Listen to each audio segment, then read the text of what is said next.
Bismillahirrahmanirrahim. Assalamualaikum warahmatullahi wabarakatuh. Perkenalkan, nama saya Caira Nina Yunenggolan dengan NIM 2307087. Di sini saya ingin menjelaskan dan mempresentasikan serta mendemonstrasikan sistem pendukung keputusan pemilihan kampus terbaik menggunakan metode SAW. Langsung aja kita masuk ke dalam materinya. Sebelum ke metode SAW, di sini saya akan menjelaskan tentang pengertian SPK, Sistem Pendukung Keputusan. Pada dasarnya, sistem pendukung keputusan ini merupakan pengembangan lebih lanjut dari sistem informasi manajemen terkomputerisasi yang dirancang sedemikian rupa sehingga bersifat interaktif dengan pemakaiannya. Sifat interaktif ini dimaksudkan untuk memudahkan integrasi antara berbagai komponen dalam proses pengambilan keputusan seperti prosedur, kebijakan, kemudian teknik analisis, serta pengalaman dan wawasan manajerial guna membentuk suatu kerangka keputusan yang bersifat fleksibel. Menurut Little, sistem pendukung keputusan ini adalah suatu sistem informasi berbasis komputer yang menghasilkan berbagai alternatif keputusan untuk membantu manajemen dalam menangani berbagai permasalahan yang terstruktur ataupun tidak terstruktur dengan menggunakan data dan model. Nah, di sini juga metode di SPK yaitu ada 4. Yang pertama ada metode SAW, kemudian ada metode WP, Wake Product, kemudian ada metode Protopsis, dan yang keempat ada metode AHP. Nah, di sini saya akan menjelaskan tentang metode SAW. Pengertian metode SAW, metode Simple Additive Weighting atau SAW sering juga dikenal istilah metode penjumlahan terbobot. Konsep dasar metode SAW adalah mencari penjumlahan terbobot dari rating kinerja pada setiap alternatif dan pada semua atribut, kata Fashburn dan McCrimmon. Kemudian metode SAW membutuhkan proses normalisasi matriks atau X ke suatu skala yang dapat diperbandingkan dengan semua rating alternatif yang ada. Metode ini merupakan metode yang paling terkenal dan paling banyak digunakan dalam menghadapi situasi multiple attribute decision making atau MADM. MADM itu sendiri merupakan metode yang digunakan untuk mencari alternatif optimal dari sejumlah alternatif dengan kriteria tertentu. Metode SAW ini banyak digunakan di dalam perusahaan-perusahaan karena perhitungannya cepat dan mudah dipahami. Biasanya metode SAW ini digunakan di dalam perusahaan yaitu untuk penilaian kinerja, kemudian pemilihan karyawan terbaik. Oke, selanjutnya yaitu ada tujuan dan manfaat metode SAW. Tujuan utama metode SAW dalam SPK adalah memfasilitasi pemilihan alternatif terbaik dari sejumlah opsi seperti seleksi supplier, penerima bantuan, atau penentuan jurusan dengan mempertimbangkan beberapa preferensi kriteria untuk hasil yang objektif dan efisien. Kemudian juga manfaat metode SAW meliputi percepatan proses seleksi, peningkatan akurasi keputusan, pengurangan subjektivitas, serta dukungan akuntabilitas melalui perhitungan sistematis, seperti dalam pemilihan supplier, rumah makan, atau pemilihan kampus terbaik. Di sini juga ada kelebihan dan kekurangan metode SAW. Untuk kelebihannya sendiri yaitu dapat menentukan bobot untuk setiap atribut dan melakukan perankingan untuk memilih alternatif terbaik. Penilaian lebih tepat berdasarkan kriteria dan bobot preferensi yang telah ditetapkan. Efektif untuk pembobotan lokal, kemudian mendukung perhitungan crisp atau fuzzy, serta lebih sederhana dibanding AHP atau Topsis dalam kasus data terbatas. Tetapi di sini juga ada kekurangannya. Yang pertama ada memerlukan penentuan bobot subjektif untuk setiap atribut. Yang kedua harus melakukan normalisasi matriks keputusan ke skala yang seragam. Yang ketiga kurang cocok untuk kriteria kualitatif yang sulit dinilai numerik. Nah, kemudian sebelum masuk ke perhitungannya dulu, di sini ada langkah-langkahnya. Yang pertama yaitu menentukan alternatif dan kriteria. Tentukan alternatif A yang akan dievaluasi dan kriteria CJ yang menjadi acuan penilaian. Kemudian tentukan juga tipe setiap kriteria menjadi benefit dan cost. Untuk benefit yaitu keuntungan. Jadi semakin besar nilainya, semakin baik. Contohnya kayak pengalaman. Kos biasanya biaya, kayak semakin kecil nilainya semakin baik. Contohnya harga dan jarak, itu masuknya ke kos. Untuk yang kedua yaitu ada menentukan bobot kriteria atau W. Menentukan bobot atau W yang menunjukkan tingkat kepentingan setiap kriteria. Total dari seluruh bobot harus bernilai 1 atau 100%. Dan yang ketiga yaitu membentuk dan normalisasikan matriks keputusan atau X susun nilai setiap alternatif pada setiap kriteria ke dalam bentuk matriks keputusan. Kemudian lakukan normalisasi matriks X kepada matriks R menggunakan rumus. Jika kriteria benefit, yaitu rumusnya RIJ. RIJ itu data hasil normalisasi sama dengan XIJ. XIJ itu data awal atau data asli dibagi dengan maksimal atau nilai terbesar dari data awal. Kalau misalkan cost itu kebalikannya. Nah, kemudian yang terakhir itu menghitung nilai akhir atau perankingan. Hitung nilai preferensi akhir untuk setiap alternatif dengan menjumlahkan hasil perkalian antara matriks normalisasi dan bobot. Untuk rumusnya yaitu Fi sigma N C sama dengan 1, kemudian Wj Rij. Untuk rumus Fi sendiri yaitu Fi itu nilai akhir. Nah, kalau misalkan Wj itu bobot kriteria sampai ke J. Nah, kemudian sigma yaitu penjumlahan keseluruhan, dijumlahkan ke semuanya. Nah, langsung aja kita ini masuk ke dalam studi kasus, yaitu dalam studi kasus ini dilakukan penerapan sistem pendukung keputusan SPK untuk membantu calon mahasiswa dalam menentukan kampus terbaik yang sesuai dengan kebutuhan dan preferensi mereka. Pemilihan kampus seringkali menjadi permasalahan karena banyaknya pilihan serta berbagai kriteria yang harus dipertimbangkan, seperti akreditasi kampus, fasilitas, jarak, kualitas dosen, kemudian prospek kerja lulusan, dan biaya kuliah. Nah, di sini untuk alternatif dan kriterianya, dan ini penulisan tipe-tipenya. Kemudian saya juga di sini mengambil alternatifnya 7, kriterianya 6. Ini untuk akurasi bobotnya. Langsung aja kita masuk ke dalam perhitungannya.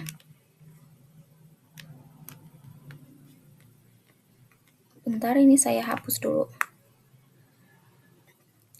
Nah, di sini sistem pendukung keputusan pemilihan kampus terbaik menggunakan metode SAW. Kita pertama yaitu tentukan dulu alternatif dan kriterianya. Kemudian dari kriteria tersebut, dari kriteria yang ini, kita tentukan tipenya. Seperti ini. Kalau misalkan kita sudah menentukan tipe, yaitu kita bobotkan. Dari range-nya yaitu untuk pembobotan itu 100% semuanya. Nah, ini untuk data awal, menentukan data alternatif dan kriteria bobot tipe. Ini kalau misalkan kita mau menentukan akreditasi kampusnya dari nilai 1 sampai dengan 100. Disesuaikan saja. Nah, kalau misalkan di sini kan ini kan data awal. Nah, terus ini minimal maksimal itu dari mana? Minimal maksimal itu dari sini. Kalau misalkan maksimal itu diambil nilai yang paling besar. Biasanya itu terdapat di benefit. Kalau misalkan cost yaitu diambil nilai yang paling kecil. Nah, di sini langsung aja kita normalisasikan.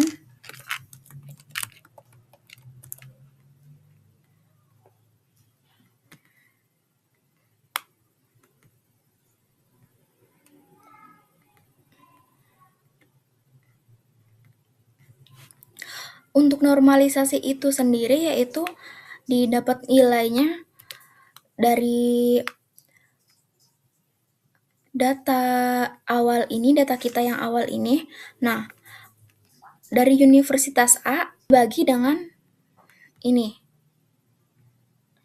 Nah, jadi kayak gini. 80 dibagi dengan 95.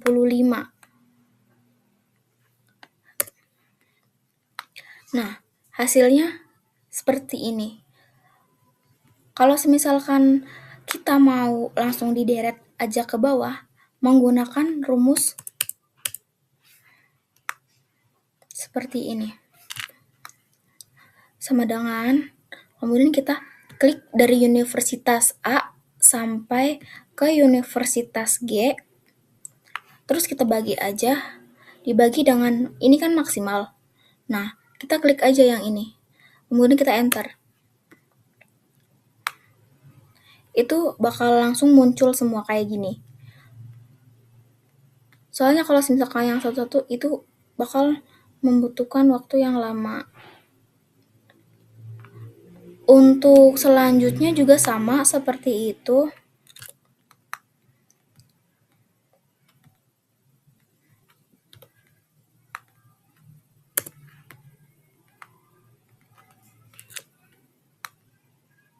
Nah, kalau ini kan kos. Kos itu dari bawah ke atas perhitungannya. Jadi kita dari sini, kemudian kita bagi, dan kita blok dari atas ke bawah, seperti ini.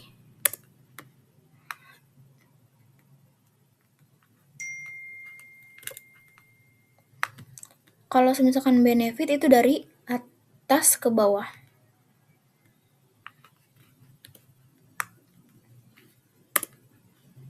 Seperti ini.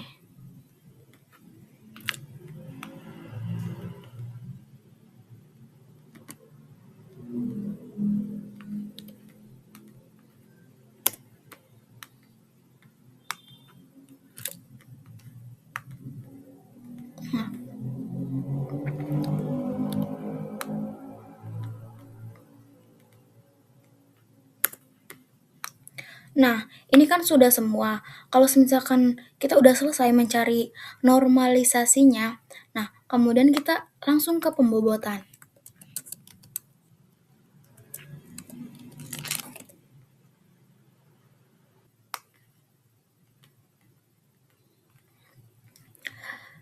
Nah, gimana sih cara pembobotan itu? Pembobotan itu seperti ini. Ini kan hasil dari normalisasi. Nah, ini terus dikalikan ke 20%. Jadi, hasil normalisasi dikalikan dengan bobot 20%. Seperti itu. Langsung aja kita praktekkan kayak gini. Yang ini, kita langsung aja drag ke bawah. Seperti ini.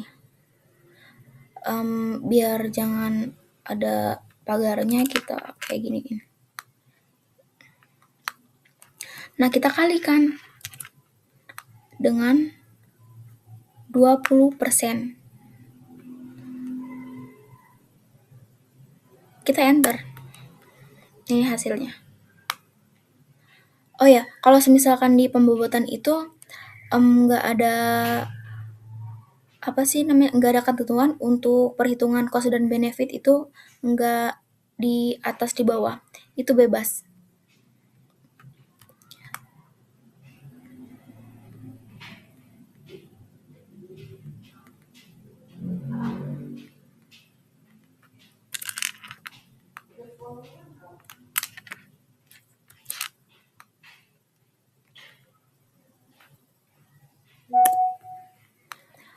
Untuk 20%, 15%, 10% ini dari nilai bobot kriteria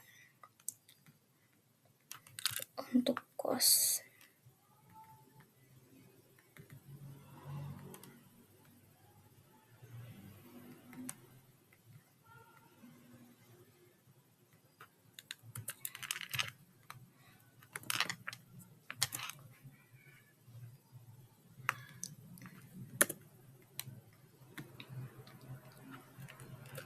sama seperti ini semuanya.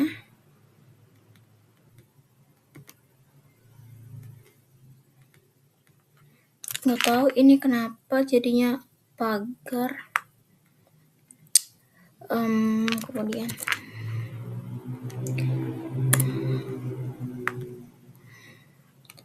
untuk perhitungan ini simple banget.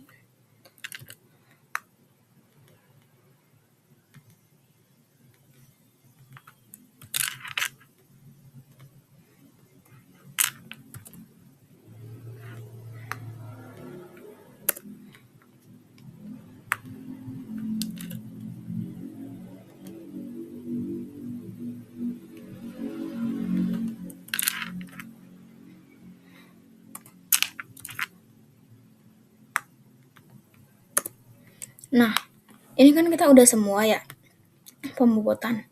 Habis itu apa sih? Nah, terus kita lanjut ini ke langkah akhir yaitu perankingan.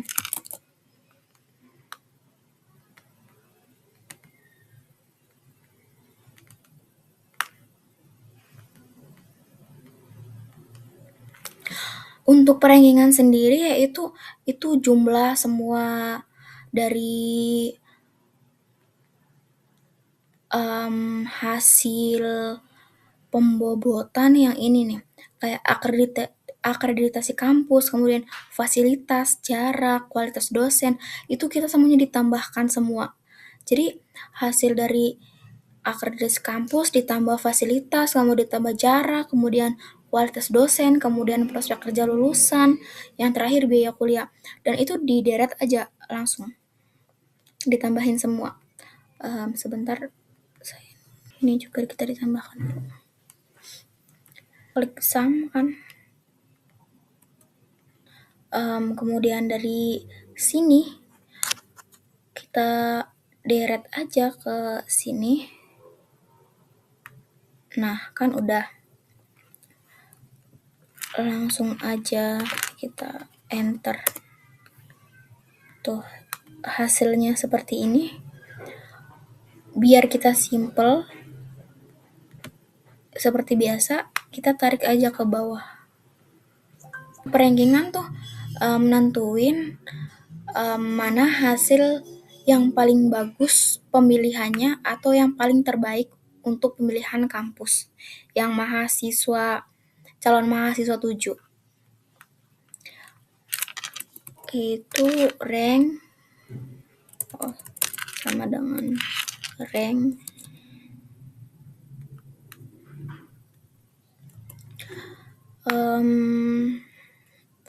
kita klik ini, terus kemudian kita koma, terus dari sini langsung aja ke sini. Nah, kita sebentar. Biar enggak bergerak atau berpindah-pindah, kita di sini kasih ini.